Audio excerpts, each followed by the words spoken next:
संदेश के लिए प्रार्थना करूंगा। मित्रों, जैसा भूमिका में बताया गया है कि हमारे शहरों में और शहरों से बाहर भी बहुत से एरियाज में लोग बाग अनअप्रूव्ड कॉलोनीज में या तो कॉलोनी विकसित हो जाती है, लोग जो डेवलपर्स हैं वो बना लेते हैं, या कुछ लोग उन कॉलोनी को बनने के बाद अपने मकान खरीद लेते हैं। अनअप्रूव्ड कॉलोनीज में मकान खरीदने के बाद कई प्रकार की कठिनाइयाँ, समस्याएं वो जो उपभोक्ता है अर्थात जो जिसने मकान बनाया उसको भी आती हैं। शहर के नाते भी सब लोगों को मिलकर के जब अभ्यास उसका उनका होता तो उसमें कई प्रकार की कठिनाइयाँ आती हैं। कुल मिलाकर के डेवलपमेंट जो है अनप्लैंड, ये किसी भी तरीके से उचित नहीं माना जाता है। फिर भी मैं समझ सकता हूँ आखिर लोगों की मजबूरियाँ, क्योंकि उतने मकान भी जिस कीमत पर लोगों को चाहिए, जिस कॉस्ट के हिसाब से चाहिए, उतने न तो डेवलपर्स लाइसेंस लेके बना पाते हैं, और एचएसपीपी का भी एक लिमिटेड दायरा है, उस हिसाब से वो भी अपना बनाते हैं, तो सबके लिए शायद आवश्यकता पूर्ति नहीं होती है। तो ऐसे अनअप्रूव्ड कॉलोनीज का पिछले कई वर्षों से ये क्रम लगातार चलता रहा है। हमने जब शासन में आया तो विचार किया कि इन चीज़ों को कैसे दुरुस्त किया जाए, ठीक किया जाए, तो उस क्रम को आगे बढ़ाया। हमारे डिपार्टमेंट, चाहे अर्बन लोकल बॉडीज़ है, चाहे टाउन कंट्री प्लानिंग है, इवन गांव के आसपास भी कुछ कॉलोनियां बनती हैं, तो रूरल डेवलपमेंट को भी कहा है कि रेगुलेटेड कॉलोनीज़ की संख्या बढ़नी चाहिए, और जो पहले बन गई हैं उन पर कुछ ना कुछ जो पहले वाली शर्तें हैं उनमें कुछ छूट दे करके उनको अप्रूव करके, ताकि उनके ऊपर एक तलवार इलीगैलिटी का या एनक्रोचमेंट जो होती है उसका वो तलवार न लटके रहे, उनको सुविधा दी जाए। 2014 से 22 तक 685 कॉलोनी हमने नियमित की थी, और उसके बाद बहुत बड़ी संख्या में लोगों ने अप्लाई भी किया, हमने रजिस्ट्रेशन कराया। उसमें आज फिर इस वर्ष 2023 के अंदर पीछे 131 कॉलोनी का नोटिफिकेशन हुआ भी था, लेकिन उस समय टाउन कंट्री प्लानिंग की ओर से वो सारा तैयार नहीं था। आज कुल मिलाकर दोनों विभागों की ओर से, अर्बन लोकल बॉडीज और टाउन कंट्री प्लानिंग की ओर से मिलाकर वो 131 भी उसमें मिला ली गई हैं, तो 450 नई कॉलोनी को अप्रूवल ये दिया जाता है, जिसका सारा फॉर्मेलिटीज जो है वो दोनों विभागों ने पूरी कर ली है। नोटिफिकेशन या तो हो गया होगा या फिर आज हो जाएगा। ये भी बताना चाहूँगा कि पिछले हमारी सरकार से पहले 10 साल में जो अनधिकृत कॉलोनियाँ थी वो 874 अप्रूव हुई थी, और वो भी अप्रूव हुई। अब ये हमारे कार्यकाल में 1135 नई कॉलोनियाँ अप्रूव हो गई हैं, लेकिन आज भी 1856 कॉलोनियाँ और ऐसी हैं जो या तो अंडर प्रोसेस हैं, जो अप्रूव की जा सकती हैं, कुछ ऐसी हैं जो नॉर्म्स को पूरा नहीं करते हैं, वो अभी करने लायक नहीं हैं। उसमें आगे चल करके देखेंगे कि किस प्रकार से उसमें से रास्ता निकाला जा सकता है, क्योंकि जो छूट है मुख्य रूप से मार्गों की हमने दी है। अभी कॉलोनी की अप्रोच 6 मीटर की होनी चाहिए, और इंटरनल रोड्स 3 मीटर से छोटी नहीं होनी चाहिए, क्योंकि ऐसा माना जाता है कि 3 मीटर एक आवश्यक ऐसी चौड़ाई है जिसमें वहाँ की कोई भी आकस्मिक सेवाएं भी देने के लिए आवश्यक है। मानो आकस्मिक में सबसे ज़्यादा होता है, कहीं आग लगने का भी कई बार ऐसा चांस बनता है, तो कम से कम अग्निशमन जो संयंत्र लेकर के जाने वाली गाड़ी है वो जल्दी से वहाँ पहुँच सके, नुकसान होने से बचाया जा सके। और वैसे भी कोई एक गाड़ी जा रही है, एक आ रही है, दोनों को मिला करके भी कम से कम 3 मीटर का मतलब ये है कि 16 फुट जगह ये आवश्यक है, अगर 2 गाड़ियाँ भी आसपास से पार करनी है तो इस प्रकार से इसको कुछ छूट देते हुए 10 फुट हो गया, 3 मीटर और 10 फुट, तो 10 फुट में तो एक गाड़ी ही निकल सकती है, 2 गाड़ियाँ तो निकल भी नहीं सकती हैं। तो अगर एक गाड़ी निकलेगी तो दूसरी गाड़ी को गली के बाहर ही रोकना पड़ेगा, लेकिन न्यूनतम इसलिए किया है कि क्योंकि लोग बना चुके हैं, इसलिए अगर उनको अप्रूव नहीं करते हैं तो उसमें ये कठिनाई की आ सकती है। तो कुल मिलाकर आज 450 कॉलोनियाँ जो है अप्रूव की जाती हैं।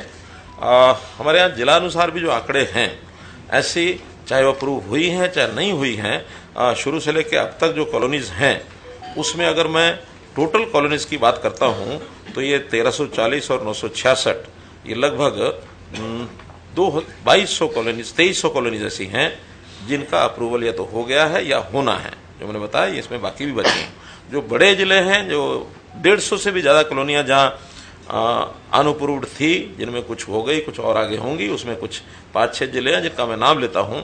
फरीदाबाद में ऐसी कॉलोनीज की संख्या 188 है, हिसार में 181 है, कुरुक्षेत्र में 169 है, पलवल में 201 है, सोनीपत में 162 है, यमुनानगर में 195 है।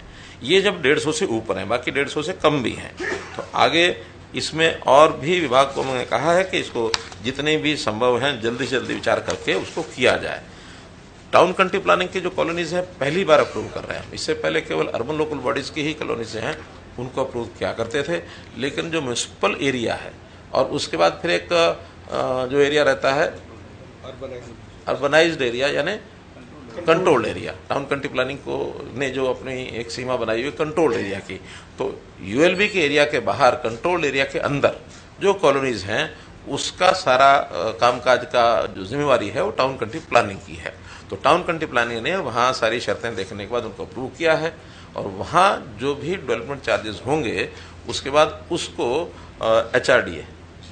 एचआरडीए के माध्यम से वहाँ उन कॉलोनीज को विकसित किया जाएगा।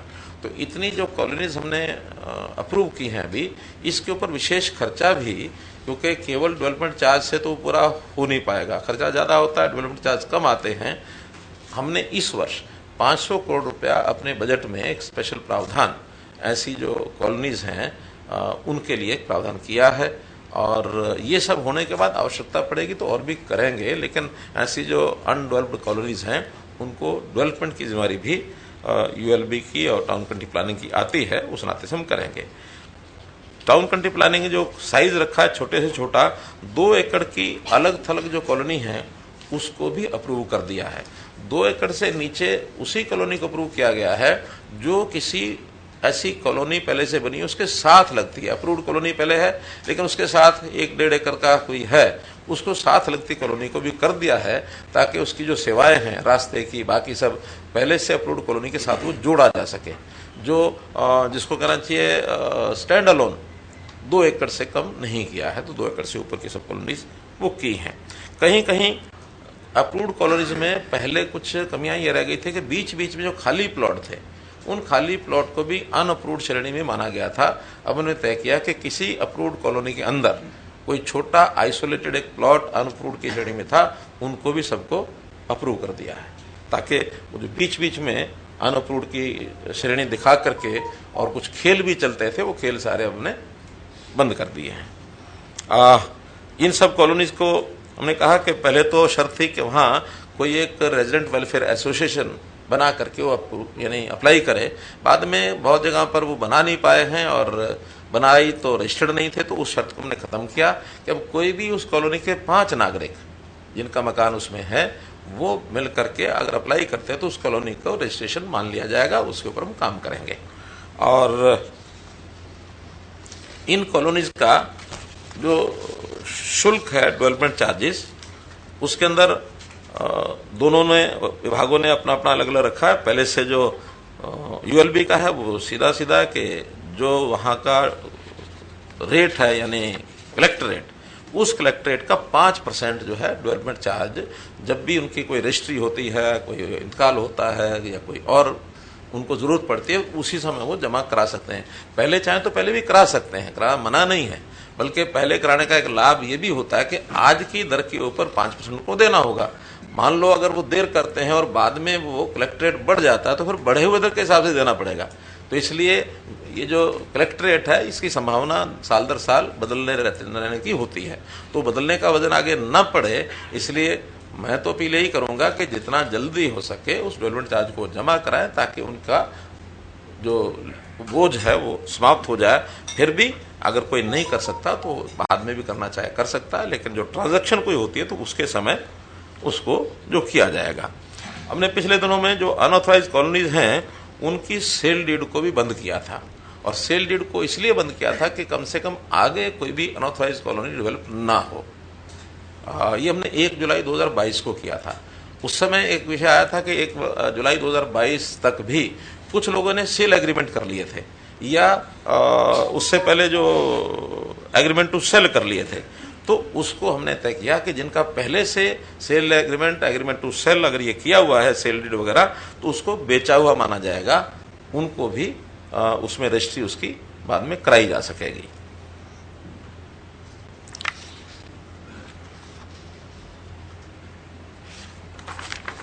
कुल मिलाकर आज के संदर्भ में जितनी हमने सुविधाएं दी हैं वो आपको मैंने बताई हैं।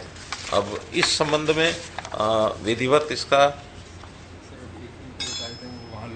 हाँ, हम यहाँ पर आपको जिलानुसार उसका एक मैप दिखाएंगे कि किस जिले में किस शहर में क्या स्थिति है, और इसी दौरान यहाँ के कार्यक्रम से मैं जो हर स्थान पर आज हमने कॉलोनी के हिसाब से या कहीं कहीं नगर के हिसाब से वहाँ पर ये सारा कार्यक्रम चल रहा है, तो उन नगरों में या उन जिला केंद्रों में उस जिले की अथवा उस निगर की कॉलोनीज वहाँ के स्थानीय जो आयोजक हैं उसको दिखा सकेंगे। और अब हम वहाँ से डिस्कनेक्ट होकर के आपके सामने पूरे जो प्रदेश का ये जो नक्शा है ये आपके सामने रखेंगे। तो इसी के साथ मैं जो लोग ऑनलाइन जुड़े हैं उन लोगों का आभार करते हुए और यहाँ उनको डिस्कनेक्ट करने के लिए मैं कहता हूँ। और अब ये जो जिला अनुसार इसका एक स्लाइड है वो दिखा दीजिए। सोनीपत जिला जिसके अंदर गोहाना, गन्नौर, सोनीपत और खरखोदा, इन चारों में ये जो ग्रीन कलर किया हुआ है ये कॉलोनीज तो पहले से अप्रूव है, और जो येलो कलर किया है, किसी एक नगर को जरा एनालाइज करो। हाँ, ये जो येलो किया है ये आज अप्रूव किया है, और जो रेड है ये अभी अनअप्रूव्ड है, अभी इसमें नहीं किया है, इसका सारा सर्वे चल रहा है, आगे आने वाले समय में इनको भी अप्रूव करेंगे। और ये जो ग्रीन एरिया है ये एग्रीकल्चर लैंड है, यहाँ पर आगे किसी प्रकार की अनऑथराइज्ड कॉलोनी बनाना ये वर्जित है। उस पर हमारा टाउन कंट्री प्लानिंग डिपार्टमेंट थोड़ा उसको इम्प्लीमेंट करेगा कि यहाँ कोई कॉलोनी और नई न बने, और नई योजना में जिसको भी कॉलोनी बनानी है वो अप्लाई करेंगे। तो उसके लिए पहले ही हमने एक दीनदयाल उपाध्याय आवास योजना जो लागू की थी उसके अंदर बहुत कम ईडीसी का या बाकी खर्चे कम करके किए थे, और भी डिपार्टमेंट इसके अलावा कुछ सस्ती कॉलोनीज बन जाए कम खर्चे से, तो ऐसा कोई प्रावधान करने के लिए मैंने कहा है ताकि गरीब व्यक्तियों को और मकान सुविधा से मिले। सरकारी तौर पर हमने ये भी विचार किया कि हर जिले में 5000 मकान आवश्यकता के हिसाब से, कहीं कम होंगे कहीं ज़्यादा होंगे, 1 लाख नए मकान बनाने का भी हमारा प्रावधान चल रहा है। उसमें एचएसपीपी कुछ उनके पास ज़मीनें हैं उसके ऊपर, और वो प्रयत्न कर रहे हैं ताकि उसको हम आगे लागू कर सकें। हाँ, लोकल डिस्कनेक्ट करो। अब मैं अनुरोध करूंगा सभी जिलों से कि कार्यक्रम के अगले चरण में जो लोकल नक्शे हैं और जो हमारे परिवार वहाँ इकट्ठे हुए हैं शहरी क्षेत्रों के, तो सभी डीएमसी वो लोकल नक्शे वहाँ सबको दिखाएं कि कौन सी कॉलोनियां डिटेल में अधिकृत हुई हैं, ताकि इसकी विस्तृत जानकारी लोगों को मिल सके। और अब हम यहाँ से इस कार्यक्रम को समाप्त करते हैं। मैं माननीय मुख्यमंत्री जी का बहुत बहुत हार्दिक धन्यवाद करता हूँ। नहीं, आज किस जिले में कितनी कॉलोनी है ये बताना है।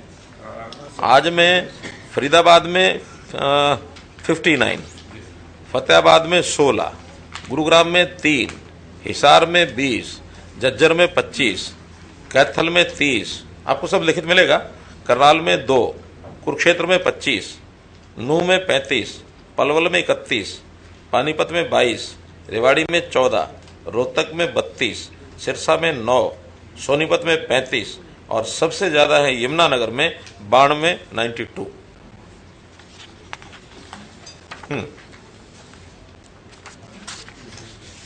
ठीक है। आवास कितने हैं जिन लोगों को बेनिफिट मिले? प्रेस कॉन्फ्रेंस देख रहे थे आप, और मुख्यमंत्री मनोहर लाल ने तमाम बातों को यहां पर जिक्र किया है। उन्होंने कहा कि हमारे कार्यकाल में 1133 कॉलोनियां जो हैं और 450 नई कॉलोनियों को अप्रूवल दिया गया है। गांव के आसपास भी कॉलोनियां बनाई गई हैं, और मुख्यमंत्री मनोहर लाल यहां पर जिक्र कर रहे थे कि किस प्रकार से प्रदेश का विकास जो है वो संभव है, और किस जिले में कितनी कॉलोनियां हैं इसका भी यहां पर जिक्र कर रहे थे। और मुख्यमंत्री मनोहर लाल ने यह भी बताया कि किस किस जिले में कितनी कॉलोनियां हैं, और ये भी बताया है कि 450 नई कॉलोनियों को अप्रूवल मिल गया है। आते जाएंगे। ये पानीपत है।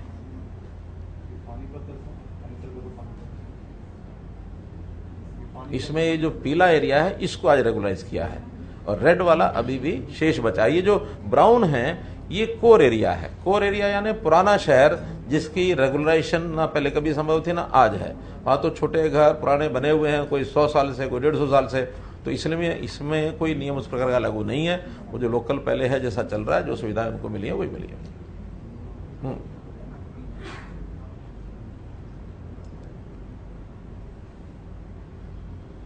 स्मालखा ये कौन सा है? हाँ ये स्मालखा है, इसमें भी 5-6 कॉलोनीज हैं। अगला जिला करो। ये जो हमने कॉलोनी रेगुलाइज की है, ये कब से बननी शुरू हुई? कोई डाटा है 20 साल से, 10 साल से, 5 साल से? देखिए इलीगल कॉलोनीज का डाटा तो अगर वो पहले दे देते हमें डाटा, तो इलीगल होती ही क्यों वो तो जब जिसके मन में आया मर्जी आई। हमने जब सर्वे किया तो पता चल गया होगा कि मकान कब से बना। ऐसा वो सबका अलग अलग है।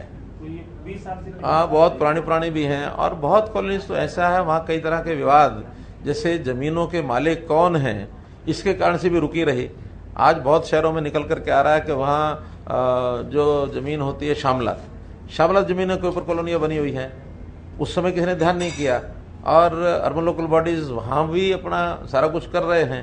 कई जगह वो रेगुलर हो गई, कई जगह नहीं हुई, कहीं लोगों ने जमीन बेच दी, कहीं म्यूनसिपैलिटी के बाहर हो गई, कहीं अंदर हो गई। हजारों कॉलोनी है, इसलिए इसका कोई डाटा रखा नहीं जा सकता। आगे न बने, हमारा फोकस इस पर है। लेकिन जैसे हर कोई सरकार, मैंने देखा है 20-25 साल से हर सरकार कॉलोनी। चलिए एक बार इसको ये जलाशय एक बार दिखाना है क्या, या खत्म करें इसको? लोकल लेवल पर वहाँ दिखा रहा है। हाँ ठीक है। हाँ तो अब आप कोई विषय हो तो बताइए। मैं कह रहा हूँ हर सरकार ये रेगुलाइज करती रही है कॉलोनी, और ये एक बड़ी अचीवमेंट भी कही जाती है कि भी इतने को कोई तलवार लटकी रहती है, और हर बार सरकार ये रेगुलाइज करने वाले कहते हैं भविष्य में इस प्रकार की कॉलोनी ना हो अनुकूल। तो जैसे हमने भी आज घोषणा की कि भी आगे ना हो। नहीं, अंतर है। क्या अंतर ये है, अब हमने उसका एक प्रावधान कर दिया है नियमों में। नियम में जो 7A है, 7A में एक प्लॉट हमने तय कर दिया, इससे छोटे प्लॉट की रजिस्ट्रेशन नहीं होगी। क्या एरिया तय किया? वो 1 एकड़ है। 1 एकड़ से छोटे प्लॉट की अब उसको स्पेशली बताना पड़ेगा कि 1 एकड़ से छोटा है, अगर वो एग्रीकल्चर है उसके ऊपर एग्रीकल्चर की ही रजिस्ट्री हो सकती है। अगर 1 एकड़ से छोटा है तो भी उसको स्पेसिफिकली अपना एक सर्टिफिकेशन देना पड़ेगा, उसके ऊपर मोहर भी लगेगी कि ये अगर अनअप्रूव्ड एरिया है तो एग्रीकल्चर है तो होगी, एग्रीकल्चर नहीं है तो उसकी रजिस्ट्री नहीं होगी। जब रजिस्ट्री नहीं होगी तो लेने वाले के ऊपर भी एक बैन लग गया कि मुझे अनऑथराइज कॉलोनी में प्लॉट लूंगा तो कभी इसकी रजिस्ट्री नहीं हो सकती। ये पहले कभी नहीं किया गया, तो ये पहली बार किया है। हाँ, और फिर रजिस्ट्रेशन जो है उसको हमने प्रॉपर्टी आईडी के साथ लिंक किया है। प्रॉपर्टी आईडी आज उन्हीं की बनेगी जिनकी प्रॉपर्टी है। नई प्रॉपर्टी आईडी वो नहीं बन पाएगी जिसने आज से बनाना शुरू किया होगा। और अब रजिस्ट्रेशन जो है प्रॉपर्टी आईडी के साथ लिंक होगा, तो दोनों बातें हो गई। 7A के कारण से भी नहीं, और प्रॉपर्टी आईडी नहीं है तो उसके कारण से भी रजिस्ट्री नहीं। तो रजिस्ट्री ही नहीं है, कल को कोई भी उसका वो करेगा। और डिपार्टमेंट अपने ढंग से उसके अंदर अपनी एक फोर्स खड़ी करेंगे कि जो इस प्रकार की इलीगल एनक्रोचमेंट को ना होने दें। क्योंकि आज तक जब हम डिमोलिश करते हैं तो एक ही प्रश्न होता है कि जब बनाई थी उस समय क्यों नहीं किया, ये प्रश्न आता है। तो आज हमने उसके ऊपर एक ताकीद की है कि बनाने नहीं दिया जाए। हाँ, लोगों को लाइसेंस्ड कॉलोनीज की सुविधा दी जाए ताकि लोग एक प्लान्ड तरीके से रहने के लिए जगह तो हर किसी को चाहिए, और उसमें थोड़ा अगर ज़्यादा भी खर्च होता तो उस खर्च के लिए उनको बैंक से लोनिंग ये कराने का भी प्रावधान करेंगे। सस्ती किस्तों पर भी देना होगा, देंगे। गरीब मकान जैसे प्राइम मिनिस्टर आवास योजना है, गरीबों को मकान उस योजना में दिए हैं। आगे भी हमने आग्रह किया कि उस योजना को और विस्तार दिया जाए ताकि वहाँ से कुछ सैंक्शन और मिल जाए हमको। वो सैंक्शन मिलेगी ऐसा हम प्रयत्न कर रहे हैं। नहीं भी मिलेगी तो हरियाणा की अलग योजना बनाएंगे ताकि गरीब आदमियों को कुछ सहायता दे करके भी उनके मकान बनवा सकें। कॉलोनी का लाइसेंस मिलना है, जिस प्रकार की लाइसेंस्ड कॉलोनी बने वो मिनिमम एरिया कितना है? उसमें अभी तो शायद 5 एकड़ है सर, दीनदयाल में 5 एकड़। हाँ, 5 एकड़ है दीनदयाल में। लेकिन वो चीजें ऐसी हैं कि डिमांड आने पर हम कुछ भी करेंगे। इतना कॉलोनी जरूर हो कि उसमें विकास में जो सोशल एमिनिटीज हैं उनका भी ध्यान रखेंगे। मिला जुला करके आखिर वहाँ कोई पार्क भी होना चाहिए, कोई स्कूल भी होना चाहिए, कोई सीवरेज का कोई प्लांट सारे में लगना है तो उसका वो भी होना चाहिए, वाटर सप्लाई का भी कोई स्थान होना चाहिए। ये सिविक एम्यूनिटीज के लिए एक स्थान छोड़ना वो जरूरी है। उसके बिना कॉलोनी बनती है तो फिर नरकीय जीवन होता है। इन्फोर्समेंट के लिए सीएम साहब जैसे आपने बताया कि एक और कॉलोनी ना बने, इन्फोर्समेंट के लिए डिपार्टमेंट, एनफोर्समेंट के लिए जैसे हमने पुलिस का एक विंग बनाया है एनफोर्समेंट ब्यूरो, तो एनफोर्समेंट ब्यूरो के जो काम होंगे उनको एक काम ये भी दिया जाएगा, वो हमारे यूएलबी टाउन कंट्री प्लानिंग के डिस्पोजल पर वो एनफोर्समेंट ब्यूरो के लोग रहेंगे कि जब उनको चाहे वो ले जा करके उस पर एक्शन करें। अरे अब ये कॉलोनियों का नियमितीकरण के बाद, क्योंकि ये बड़े दिनों से, महीनों से या और कुछ पहले से ये डिमांड है कि 7A की जो रजिस्ट्रियाँ हैं वो शायद नहीं होंगी, नहीं होंगी, नहीं हो रही हैं, नहीं हो रही हैं। नहीं, अगर हो रही है और कोई कंप्लेंट मिलती है तो रेवेन्यू डिपार्टमेंट का एक्शन। हो नहीं रही, नहीं हो रही, वही तो हम चाहते हैं, हम भी चाहते हैं। 1 एकड़ के बाद तो चाहते हैं आप। नहीं, 1 एकड़ से ऊपर तो होती है, 1 एकड़ से ऊपर कोई रजिस्ट्री बंद नहीं है। क्यों? ये तो केवल लागू होने पर है जिसका साइज 1 एकड़ से कम है, और वो जब तक ये नहीं लिख के देंगे कि एग्रीकल्चर के लिए उपयोग करूंगा तब तक वो नहीं होगी। एग्रीकल्चर लिख के दे देंगे तो हो जाएगी। 1 एकड़ से 5 एकड़ के बीच में, क्योंकि लाइसेंस तो मिला 5 से, 1 और 5 के बीच का क्या बनेगा? कोई कॉलोनी बनाने की आवश्यकता नहीं है, जो बनाए 5 से ऊपर बनाए, जो 5 एकड़ से ऊपर बनाए सीएम साहब हम सरकार बनाएगी। नहीं तो शहरी क्षेत्रों में कितने सराउंडिंग एरिया में ये अप्रूवल मिली है कॉलोनी? देखिए, हर एक शहर का एक म्यूनिसिपैलिटी लिमिट होती है, उस म्यूनिसिपैलिटी लिमिट के अंदर यूएलबी अप्रूव करती है। उसके बाहर जो कंट्रोल्ड एरिया होता है वो टाउन कंट्री प्लानिंग तय करता है। तो टाउन कंट्री प्लानिंग के जो एरिया है, कंट्रोल्ड एरिया, उसमें टाउन कंट्री प्लानिंग ये अप्रूव करते हैं। उसके बाहर अभी ये लागू नहीं है। गांव है, गांव के साथ है, वो हमारा ग्रामीण जो विकास मंत्रालय है उनके साथ बैठ के कराएंगे कि भी वहां भी कोई ना हो। क्यों हमने लाल डोरा खत्म कर दिया है, पहले तो लाल डोरा ही होता था रेजिडेंशियल एरिया, लाल डोरा के बाहर सभी एग्रीकल्चर एरिया होता था। लेकिन अब गांव भी इतने बड़े हो गए हैं कि अंदर जगह बची नहीं है, तो बाहर मकान बनाने के लिए उनको करना पड़ेगा। ऐसी पॉलिसी जल्दी लेके आएंगे कि वहां भी एक प्लान तरीके से, नियम कुछ अलग होंगे लेकिन एक प्लान तरीके से ही वहां बसावट हो। और क्योंकि गांव में न केवल घर बल्कि जो खेती करते हैं, पशु पालते हैं, उनके लिए भी जगह की जरूरत होती है, तो उसकी प्लानिंग अभी अंडर प्रोसेस है, करेंगे। शेर साहब, आपने कहा कि जो कॉलोनियां ये अप्रूव कर रहे हैं उसमें 3 मीटर जो रास्ता है वो मिनिमम 3 मीटर का कर दिया होना चाहिए जी, होना चाहिए। तो अगर नहीं, अगर छोटा है तो क्या उसको इंक्रोच करके अभी इसकी पॉलिसी हम बनाएंगे, क्योंकि हमें सिक्योरिटी भी ध्यान रखनी है, हमें बाकी चीजों को भी ध्यान रखना। अभी उनको अप्रूव नहीं किया है, इतना ही है। और जो 5 एकड़ वाली जो नहीं है उसमें जो एरिया रास्ता होगा उसके लिए कितना होगा? वो तो बताया ना, इससे नीचे नहीं होगा। मिनिमम 6 मीटर का एंट्री टू कॉलोनी, और विद इन कॉलोनी जो अंदर के रास्ते वो 3 मीटर कम से कम। 3 से ऊपर कोई 4 रखना चाहे, 5 रखना चाहे, रखे ना, हमें क्या दिक्कत है। ये जो 5 एकड़ का दीनदयाल आवास योजना के तहत आप लाइसेंस दे रहे हैं और कॉलोनियां बन रही है, नाम तो दीनदयाल आवास योजना है, वहाँ लाखों करोड़ों रुपए के। देखिए, वो विषय आप गुरुग्राम के कह रहे हैं, तो नहीं, और जगह तो गुरुग्राम में तो हमने बंद कर दिया है। हमारी उस समय हेतु यही था कि गरीब आदमी को मकान मिले, लेकिन जहां जहां ये ज्यादा जमीनों के भाव हो गए, और अच्छा अपर लिमिट कोई है नहीं, क्योंकि हमने जो ग्रुप हाउसिंग है उसके अंदर तो अपर लिमिट रेट्स की रखी हुई है कि इससे ऊपर आप नहीं बेच सकते, वो फ्लैट है। इसमें भी एक फ्लैटेड चला रहे हैं ना, कल डिस्कस करेंगे। हाँ, तो एक योजना इसमें बना रहे हैं कि इसमें भी मल्टी स्टोरी लाएं, ताकि सस्ते मकान लोगों को दीनदयाल में भी मिले। उस पॉलिसी में कुछ जगह तो प्लॉटेड तो बंद ही कर दिया है, गुरुग्राम बंद कर दिया, फरीदाबाद बंद कर दिया, सोना बंद कर दिया, गुड़गांव फरीदाबाद बंद किया, बाकी जगह पर अभी खोला है। लेकिन और योजना इसमें हेतु हमारा यही है कि इस नाम की सार्थकता तभी है कि गरीब आदमियों को ये मकान मिले, सस्ते रेट पर मिले। और फिर भी एक नाम के कारण से जमीन तो जिनकी है उनकी है, और उसने जो लाइसेंस लिया है उससे हम पीछे भी नहीं हट सकते, तो वो जैसे ढंग से बेच रहे हैं। हमने रेगुलाइज कॉलोनी की है, जो मकान बने वो मकान का नक्शा सब पास है, वहाँ दोबारा जमा कराना पड़ेगा, क्या करना पड़ेगा? क्या कॉलोनी जो कॉलोनी के अंदर जो नियमितीकरण कर दिया जी, कॉलोनी ऑलरेडी मकान बन गए, नहीं, जो बन गए हैं, हाँ, जो बन गए हैं उनका उसी ढंग से अप्रूव किया है। अब उसमें नया कुछ बनाना होगा तो उसके लिए क्या करना होगा? नक्शा जो पहले बना हुआ है उसी को डीम्ड अप्रूवल है, और कोई चीज उसमें ऐड करना है तो बता के कराएंगे। सर, अभी तो राइट नाउ इंफ्रास्ट्रक्चर डेफिशिएंसी है, पानी, सीवरेज, वो सब काम फोकस है। अभी फोकस है हमारा जो डेफिशिएंसीज है इंफ्रास्ट्रक्चर में, सीवरेज है, गली है, नाली है, बिजली है, पीने के पानी की लाइनें हैं, ये बिछाएंगे। और बाकी जो जैसी बनी है कॉलोनी उसके समकक्ष बनी रहे, उसके बाद बहुत ज़्यादा परिवर्तन अगर उसका होगा तो उसको रोकेंगे, क्योंकि वहाँ पर हमें जलवायु, वहाँ का रहन सहन, वहाँ की सफाई व्यवस्था, वहाँ की सारी चीज़ें भी देखनी है। तो उसके अंदर जैसे मान लो कोई कॉलोनी है, कोई 3 मंजिला बनी रही है पहले, तो 3 मंजिला अगर और कोई लेना चाहेगा 3 मंजिला तो उसे देंगे। ये डिफाइन करेंगे, हर म्यूनिसिपैलिटी अपने हिसाब से डिफाइन करेगी। यहाँ हमने डिफाइन नहीं किया कुछ, हमने तो केवल रास्ते जो हैं 3 मीटर 6 मीटर ये रास्ते करके, और उसमें एक परसेंटेज है कि वो 85% से ज़्यादा बनी हुई नहीं होनी चाहिए, 15% उसमें खाली स्थान जरूर रहना चाहिए। हाँ, 15 से ज़्यादा 20 है 25 है तो ठीक है। और जहाँ अभी अनसोल्ड प्लॉट्स हैं डेवलपर्स के, उस अनसोल्ड प्लॉट्स को ये जो नॉर्म्स रखे गए हैं वो उसको पूरा करके वो दें, ताकि अपने खाली प्लॉट छोड़ करके पार्क बनाएं।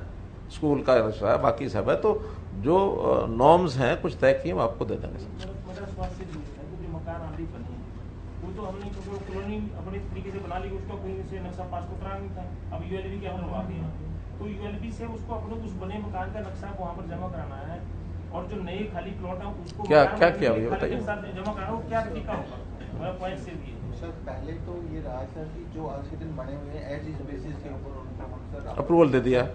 नया अगर बनता है तो हरियाणा बिल्डिंग कोड है उसके हिसाब से उनको नक्शे पास करवाने पड़ते। और जो पहले वाला बना हुआ उसमें मॉडिफाई करना है तो सर उसमें भी अप्रूवल होती है सर, दोबारा से अगर कोई चेंज करना चाहते हैं तो वो एसबीसी के तहत नक्शा तो करना ही पड़ेगा। हाँ, नक्शा तो जो पहले बना हुआ है उसको हमने नहीं तोड़ा है, वो तो एज इज वेरीज करके मान्यता। उसके बाद मान लो उसका कोई खाली जगह है और खाली जगह को फिर और भरना चाहता है, तो जो बिल्डिंग कोड के हिसाब से अगर खाली जगह उसकी है तो भर लेगा, अगर खाली जगह उसकी उतनी नहीं है तो नहीं कर पाएगा। जो खाली प्लॉट बचे हैं वो तो नक्शा, हाँ वो नक्शा तो बनेगा। हाँ, बढ़ेगा ना, बढ़ेगा ना, बिल्कुल 5-5 हज़ार रुपये एकड़ बढ़ जाता है। नहीं, लेकिन उसमें जो 8% जो हमने चार्जेस लगाए हैं वो इसीलिए लगाए हैं कि वो उसके 8% पैसे जमा कराएगा, कलेक्ट्रेट का 8%। आप बता रहे हैं कॉलोनी वाले जो प्रॉपर्टी आईडी की बात आपने की, सभी प्रॉपर्टी आईडी जो कंपल्सरी है जरूरी है, प्रॉपर्टी आईडी का जो मसला था उस पर विपक्ष तो सवाल उठा रहा है कि प्रॉपर्टी आईडी में तो बड़ा घोटाला हो गया हरियाणा में, और जो कंपनी है उसके खिलाफ कोई कार्रवाई नहीं की, ब्लैक लिस्ट नहीं, उसकी क्या स्थिति है अभी? तो प्रॉपर्टी आईडी जिसका जैसा पास्ट होता है ना उसकी आंखों में वही चश्मा होता है। घोटालों वाली जो सरकार थी उसको हर चीज में घोटाला लगता है। अब एक नई विधि, नया विधान लेकर के आया कि हर एक प्रॉपर्टी की आइडेंटिफिकेशन होनी चाहिए, और वो इतना बड़ा काम था हरियाणा का। उस हरियाणा के काम को करने के लिए हमने कंपनी को लगाया, याशी नाम की कंपनी थी। बाद में शिकायतों के आधार पर उसमें कुछ गलतियां जो मिली, उस गलतियों को ठीक करने का काम किया। 4.5 लाख के लगभग प्रॉपर्टीज ऐसी थी जिसके अंदर गलतियां पाई गई, उसमें से 3.5 लाख ठीक हो गए, मात्र 1 लाख अभी बची है।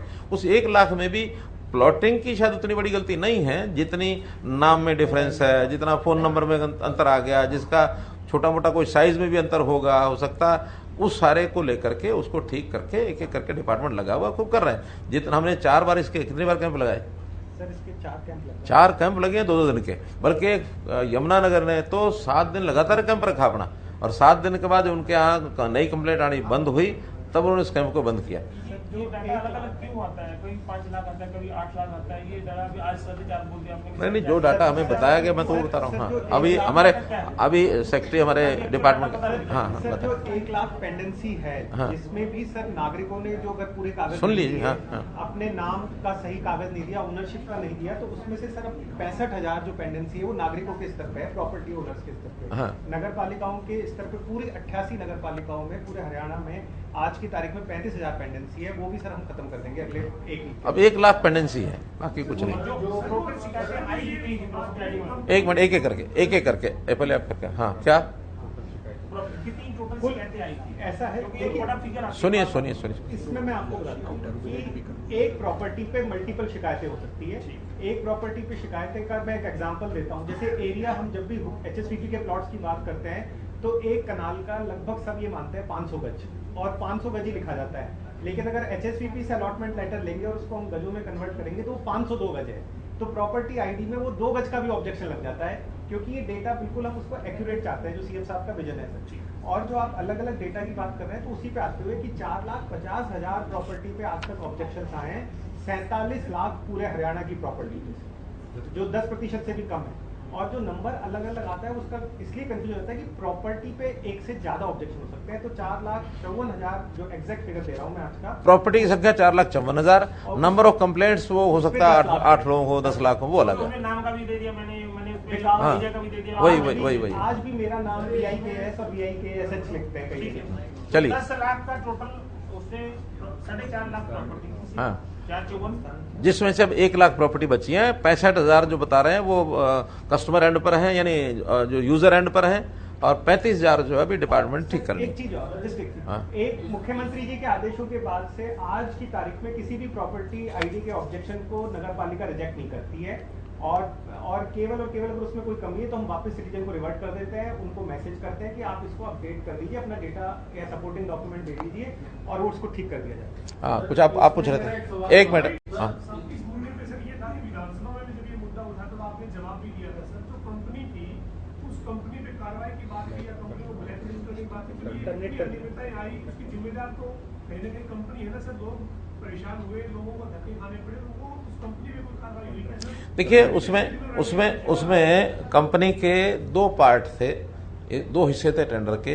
एक काम पूरा कर लिया था, दूसरा जो काम अभी और करना शेष था वो सारा डिपार्टमेंट ने अपने हाथ में लेकर के और उसको टर्मिनेट कर दिया। एक दूसरा, अब उसकी गलतियां कितनी निकलेंगी कितनी नहीं निकलेंगी ये सारा कुछ एक कंपाइल करने के बाद उस कॉन्ट्रैक्ट में ये था कि अगर 10% गलतियां नहीं, कितनी 10% थी, 5%, तो 5% तक गलतियां होंगी तो उसको छोड़ा जाएगा, 5 से ज्यादा निकलेंगी तो उसके खिलाफ कार्रवाई की जाएगी। वो अभी प्रोसेस में है। सारा इसको करने के बाद फिर हम उस डाटा को इकट्ठा करके उसके खिलाफ कार्रवाई करेंगे, जो जुर्माना लगाना हो जुर्माना लगाएंगे, और भी किसी लेवल तक नोटिस दे के कुछ करना होगा करेंगे, उसका जवाब मांगेंगे, ये उसके बाद होगा। अभी तो क्योंकि सारी चीज प्रोसेस चल रही है, आज ही उसको फाइनल डिसीजन नहीं ले सकते। इतना फाइनल डिसीजन हमने ले लिया कि उसका अगला जो पार्ट है वो कितने करोड़ का था, सेकंड पार्ट 50% के करीब था। हाँ, कुल 40 करोड़ का एक जो पहला एक काम करा लिया है, दूसरा उसको टर्मिनेट कर दिया, नोटिस दे दिया। 1 मिनट, पहले इधर कोई बोल रही थी। एक सर थोड़ा सा हटके सवाल है, कई जगह रिपोर्ट आई है कि आपने हिंदू मैरिज एक्ट अमेंड करने की प्रोसेस शुरू कर दिया है कि जो महापंचायतों ने आपको बोला कि इंट्रा विलेज और इंट्रा गोत्रा मैरिज नहीं हो सकती है, आप क्लैरिफाई करेंगे कि क्या स्टैंड है हरियाणा का? देखिए, ये विषय स्टेट गवर्नमेंट का नहीं है, ये सेंट्रल गवर्नमेंट का इशू है। जो भी कोई अब रिप्रेजेंट करेगा वो सेंट्रल गवर्नमेंट के करेगा, क्योंकि हिंदू मैरिज एक्ट स्टेट का एक्ट नहीं है। क्यों, ऐसे ही ना, ये सेंटर का एक्ट है।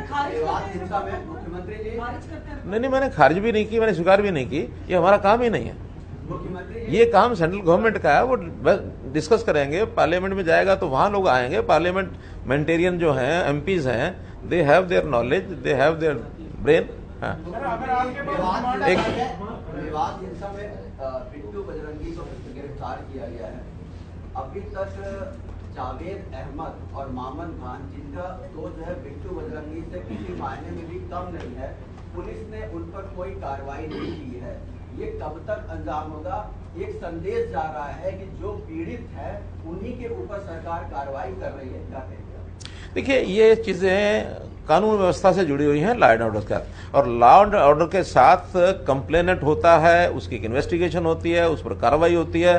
कार्रवाई पहले पुलिस की होती है, पुलिस के बाद उसकी चार्जशीट होती है, कोर्ट्स बीच में आते हैं। सरकार का एक ही है कि लॉ एंड ऑर्डर को मेंटेन करना है, और लॉ एंड ऑर्डर को मेंटेन करने के लिए कार्रवाई जितनी सख्त हो बेशक करो, दोषी बचना नहीं चाहिए, निर्दोष को उंगली लगनी नहीं चाहिए। एक मोटा एक हमारा इंडिकेशन, एक फार्मूला, एक पॉलिसी है, उस पॉलिसी के आधार पर पूरा पुलिस का काम है, वो क्या करती है वो उनका काम है, हमारा काम नहीं है। सर, नूह की हिंसा को लेकर काफी आलोचना भी हुई है। अब बीएचपी बोल रहा है कि दोबारा से 28 तारीख को वो वहाँ पे यात्रा करेंगे, तो क्या राज्य इसकी परमिशन दे रहा है? आप लोग क्या सोच विचार है इसकी? देखिए, बीएचपी क्या करता है क्या नहीं करता, उनका कोई प्रतिनिधि बताएगा। हमारे पास अभी ऐसा कोई विषय नहीं आया है। जब सरकार के पास आएगा कोई नीतिगत बात हमको जो बतानी होगी तब बताएंगे। सर, आपने कहा था ये बड़ी साजिश है, साजिशकर्ता का मास्टरमाइंड का पता लगता है? देखिए, साजिश है, उसमें भी हमारे पास जो जिसको कहना चाहिए प्रिलिमिनरी जो जानकारी है, उसके अंदर बहुत पहले से ये सब करने की बात आई है, लेकिन चूंकि ये सारा अंडर इन्वेस्टिगेशन है, इस समय इससे ज्यादा कहना उचित नहीं है। बार आ रहा है कि बहुत पहले से ये प्लानिंग चल रही थी, पत्र इकट्ठे करना, साजिश रचना। होम मिनिस्टर ने भी कहा कि इंटेलिजेंस इनपुट नहीं था, डिप्टी सीएम ने कहा कि मुझे भी प्राइवेट आदमी ने सूचना दी थी। क्योंकि आप क्लैरिफाई कर सकते हैं कि इसमें क्या इनपुट था हमारे पास, और अगर इनपुट था तो हमें क्या उसमें प्रशासन ने क्या कार्रवाई की उसमें, अगर इनपुट नहीं था, कम था, तो इसको आज इसको क्लैरिफाई करके मामला समाप्त हो जाएगा इंटेलिजेंस। नहीं, देखिए अभी मैंने बताया ना, ये सारी चीजें अंडर इन्वेस्टिगेशन है, और कोई भी चीज अंडर इन्वेस्टिगेशन होती है उसमें इस लेवल पर बोलना उचित नहीं है।